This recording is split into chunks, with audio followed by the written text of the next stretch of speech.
Bonjour mes photographes, bienvenue sur la chaîne La Pause Benoît.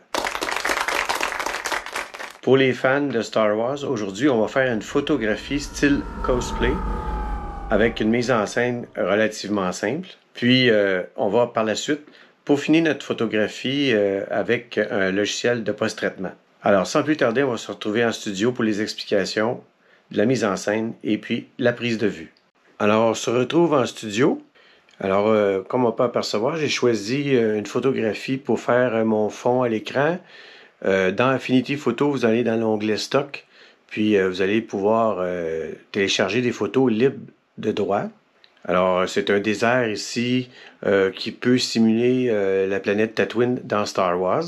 Alors, si je veux avoir le plein écran, je vais aller dans mon menu, en haut ici, dans Fenêtre. Puis je vais cliquer sur Vue flottante. Je vais cliquer sur Agrandir la photo. Comme ça me permet d'avoir une plus grande photo. Ici, j'ai mon personnage Obi-Wan Kenobi. C'est les produits pop de la série Star Wars. Alors, derrière le boîtier, j'ai fait mes réglages. J'ai ma lentille 35 mm sur APS-C. J'ai pris une ouverture f4 pour avoir une profondeur de champ assez grande. J'ai une vitesse dans 1/40e de seconde pour bien exposer mon fond pour pas qu'il ne soit trop lumineux.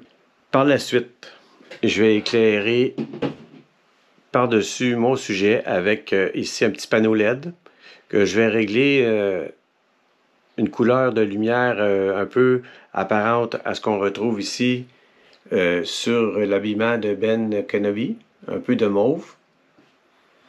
Donc, ça va être une couleur plus froide que le fond, évidemment.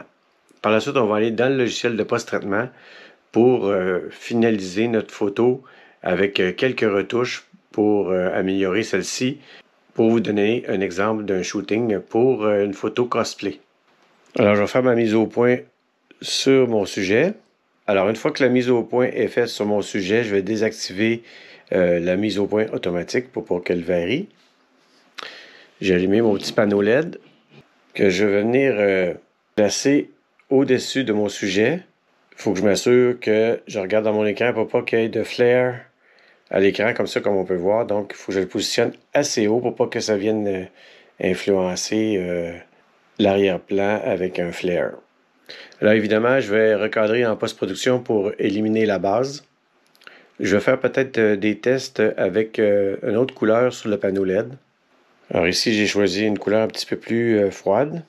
Maintenant, je vais utiliser une couleur cyan. On va prendre une couleur chaude, un peu comme le fond maintenant. Et pour terminer, peut-être avec la couleur rouge.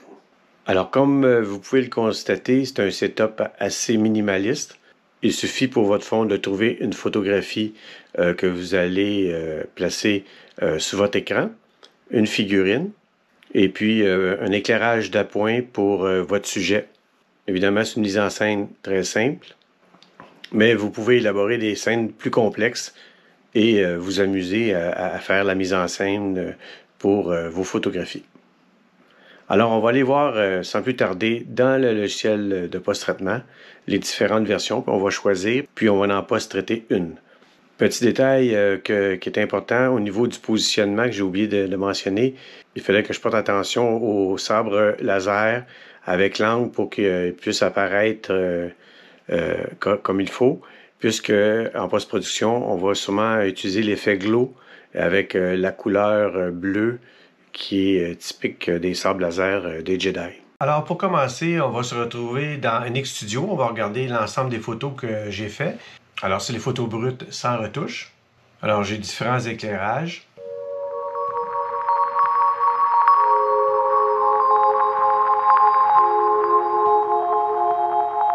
Alors la photo que j'ai retenue, c'est celle-ci. Ce que j'ai fait, c'est que j'ai passé par autre application, puis j'ai sélectionné Affinity Photo 2. Bon, la première chose que j'ai fait, c'est que j'ai recadré, puis j'ai coupé le bas pour enlever le petit podium là, qui est écrit Star Wars. La deuxième étape, bien, j'ai utilisé l'intelligence artificielle pour sélectionner mon sujet. Là, j'ai appliqué un calque de réglage niveau, puis je suis venu placer le niveau des blancs à 56%. Par la suite, j'ai fait un calque de réglage luminosité-contraste. Alors, au niveau de la luminosité, j'ai réglé à 66% et le contraste à 4%, sur l'ensemble, évidemment, de la photographie. Par la suite, je suis venu appliquer un réglage de la vibrance et saturation. J'ai réduit la saturation un petit peu à -7, puis j'ai augmenté la vibrance à 21%. Vous voyez qu'au niveau de la teinte chaude, bien, ça a diminué un petit peu, mais avec la vibrance, ça augmente quand même le punch. Par la suite, je suis venu créer un calque de pixels pour venir appliquer une droite qui va me permettre de rajouter une couleur verte, faire l'effet un peu de lumière diffuse, qui va finalement imiter le sabre laser des Jedi. Alors, pour obtenir l'effet de calque, alors pour tirer mon trait, j'ai utilisé l'outil plume, et vous voyez la droite qui apparaît ici. Après, je suis venu appliquer la couleur verte. J'ai appliqué la lueur externe. J'ai mis un rayon de 51,1 pixels avec une intensité de 50%. Après, je suis allé sur Internet choisir une police de Star Wars. Là, je vais écrire le nom du personnage Ben Kenobi avec la police de Star Wars. Puis, le dernier calque de réglage, le TSI, j'ai réduit la saturation à -9% sur l'ensemble de la photographie, encore une fois. Ce qui donne le résultat de la photographie cosplay pour une figurine miniature. Comme je le mentionnais, bon, la photo est assez simple. Il s'agissait juste de trouver le bon décor qui est adapté au personnage. Mais j'ai bien aimé de faire l'exercice. Puis ça m'a donné des idées de d'autres photographies que je pourrais faire dans le même genre dans le futur. Alors, s'il y en a parmi vous qui se spécialisent dans ce genre de photographie-là, ce serait intéressant de le savoir en bas en commentaire. Je vous invite à vous abonner si ce n'est pas déjà fait et à mettre un petit pouce bleu, ça fait toujours plaisir. Je vous dis à la prochaine. Pour venir mettre du texte, c'est-à-dire le nom de Ken Benami, oui. Ben Kenobi. Par la suite, je vais faire un calque de réglage texte. J'ai allé chercher la police de Star Wars. Là, je vais écrire le nom du personnage, Ken. Là, je vais écrire le nom. Là, je vais écrire le nom. Là, je vais écrire le nom du personnage. Là, je vais écrire le nom du personnage, Ben Kenobi.